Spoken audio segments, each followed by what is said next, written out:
Don't we have Asha, life support machines? I just like for this very purpose. I just if you were I think from my personal experience, like it's never going to get better if you do stop, right? Especially growing up in Iran. Like nothing does really change if you don't do anything, right? Like if I do something, it doesn't mean something is necessarily going to change, but if I don't try, I know for sure that it won't happen. we're gonna do a special podcast right now. I'm on the way to the airport. I got a special hat. I got a special set of guests here. Um, we're gonna see what Gen Zs think. Okay, everyone has a bunch of theories about young people, but no one ever lets them speak for themselves. And look, Ahmed and I are not young. We understand that. Actually, Ahmed is kind of young. Actually, Ahmed just got married, so he's no longer. As soon as you get married, you're not young anymore. Hmm. So we need some people who can speak for the younger generation. It's a question on how they're going to vote in the midterms and in the presidential again, and it's a question of how much they're following the news right now. So I'm gonna test these two Gen Zers. This is Pouya and Asha, and they're on staff at CP. Pouya does field work, heading to law school this year. Hmm. Asha does ops and finance and has been a part of the CP community for 20% of her life. Holy moly. That is crazy. All right. Okay. But I'm gonna run through some of the top three. We'll say top three news items, and I want to hear from you all. We all want to hear from you all what people are talking about, what you're hearing from your friends on each of these news stories, and then woven into there what you think about them. Do they even matter? Do they even fucking matter? Really, really. Um, so the first one is this one's gonna be easy. Is the budget battle. Okay, the bill that's going through Congress right now. Well, first of all, do you want to say anything for yourselves based on how I introduced you? Is there you would like to speak for yourself, Asha? Yeah, you want I to mean go? I mean, yeah, I have no idea what to say. I feel like yeah, it's funny that you said 20%. I didn't even think about it like that, but recently a small child that we all know introduced me to her whole class as this is Asha from Common Power. So I was like, that is my identity. That's who I am now. Okay. Well, was that all accurate? It was pretty accurate, yeah. And it's good to have young people on this podcast, you know.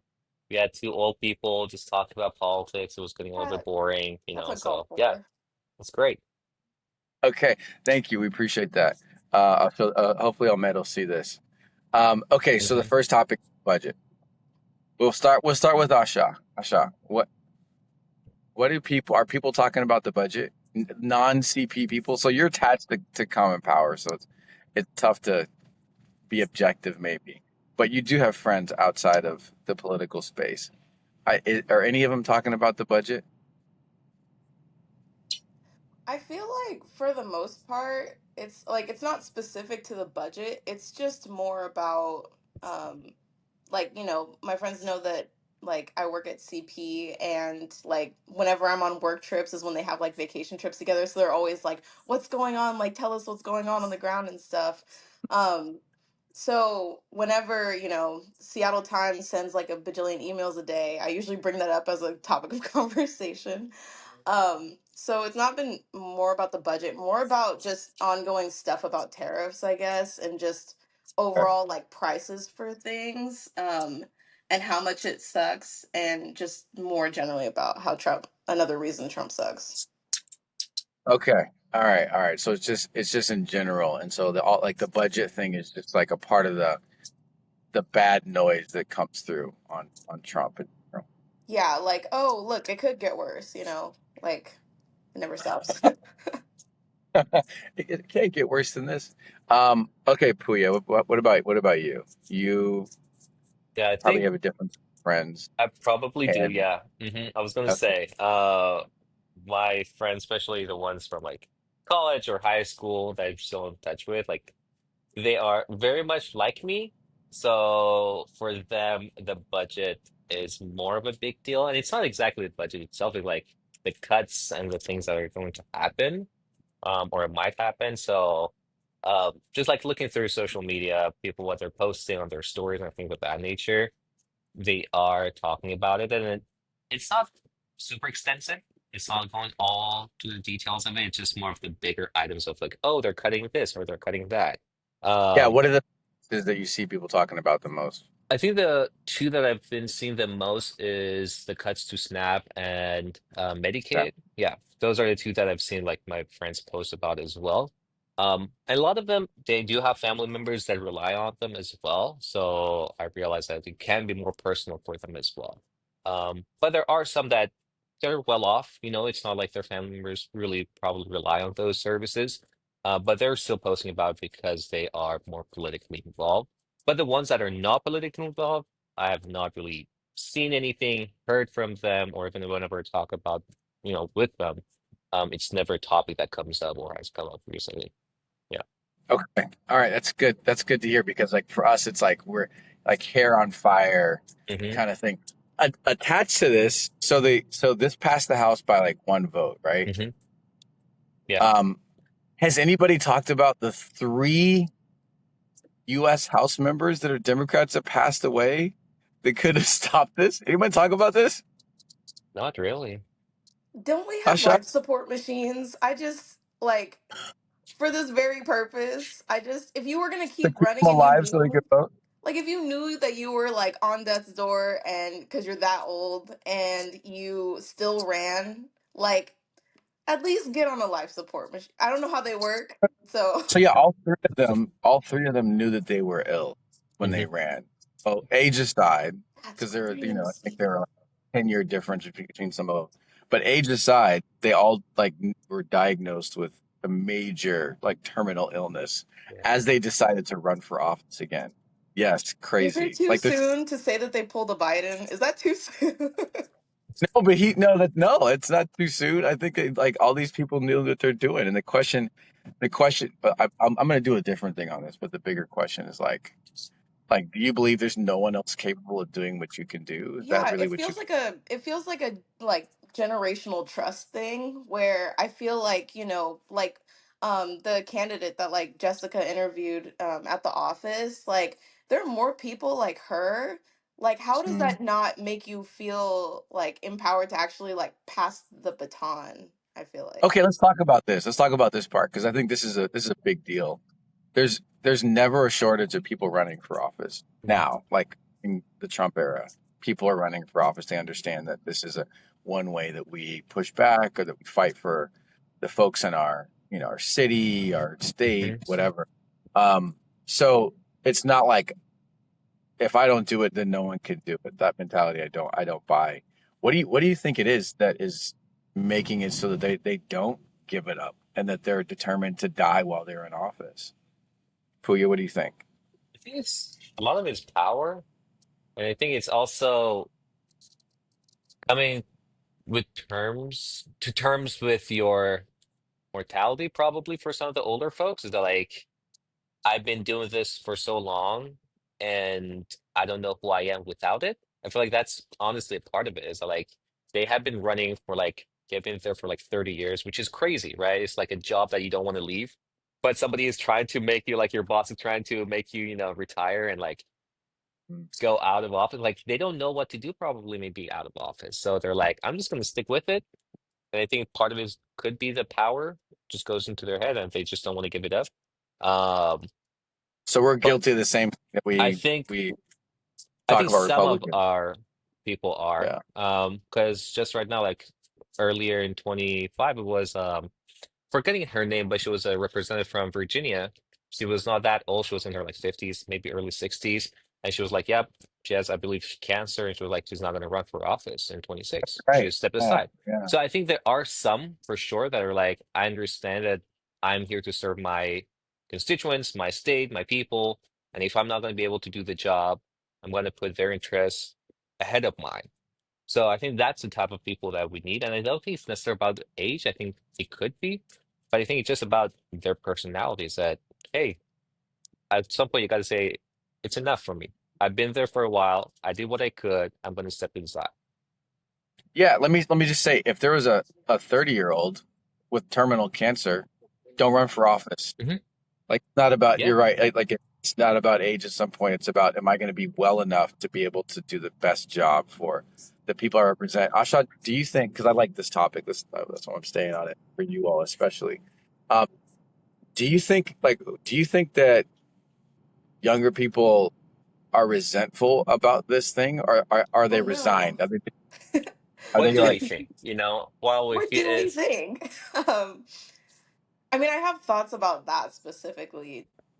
Um, well, it also kind of feels like because Trump is, back in office a second yeah, time I and just things like are really the terrible connection. right now, I think there's also that guilt that like these people that are close to terminal are feeling where they want to like they feel so guilty that because like after all this time in office that they weren't actually able to make things better than when they came in.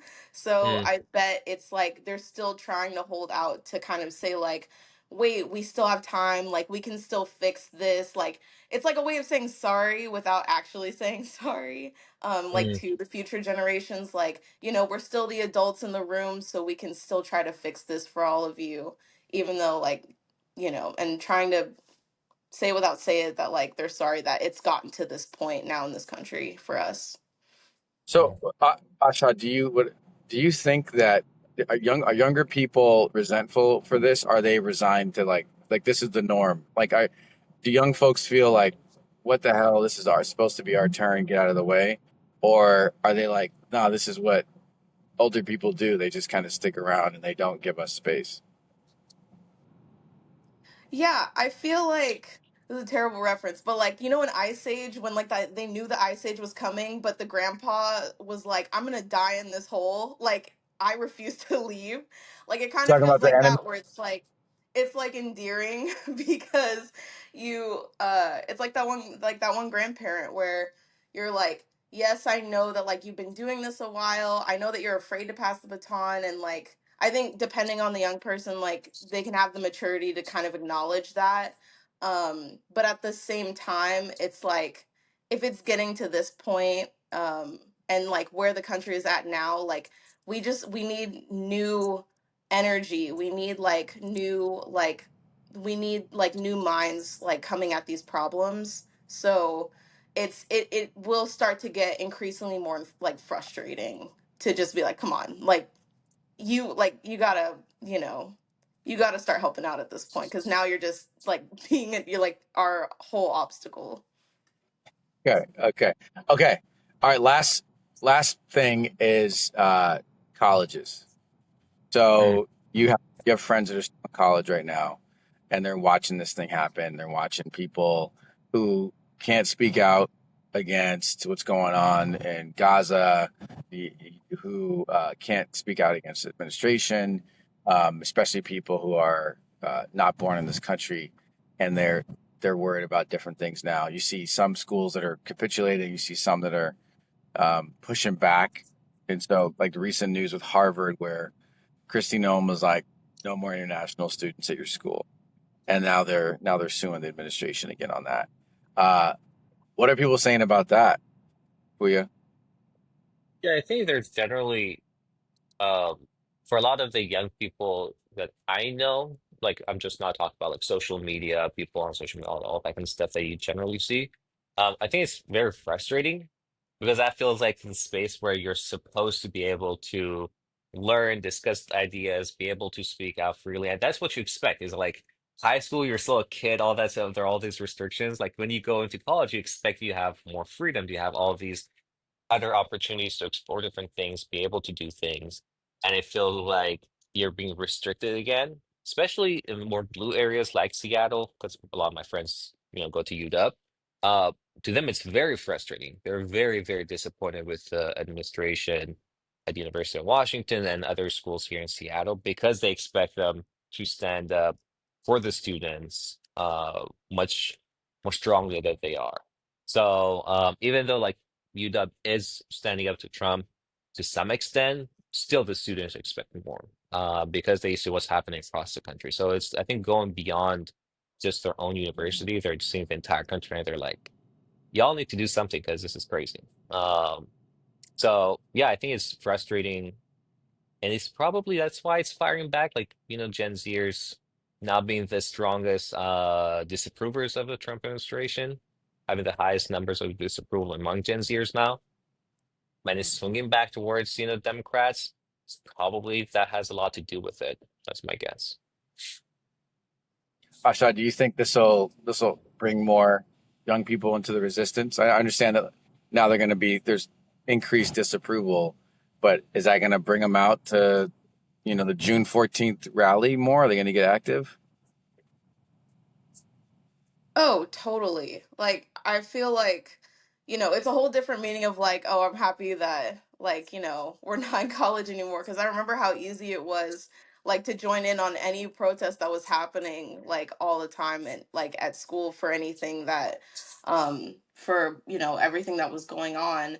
But now that it's gotten to this point and people are actually living through it, I feel like even the people who were like on the fence like last year in the fall and they were like, oh, because of things happening, like I'm still not sure if I'm gonna vote, sorry, or like, I feel like now they're a lot more like this is bullshit and um like I don't want to live the rest of my life like this.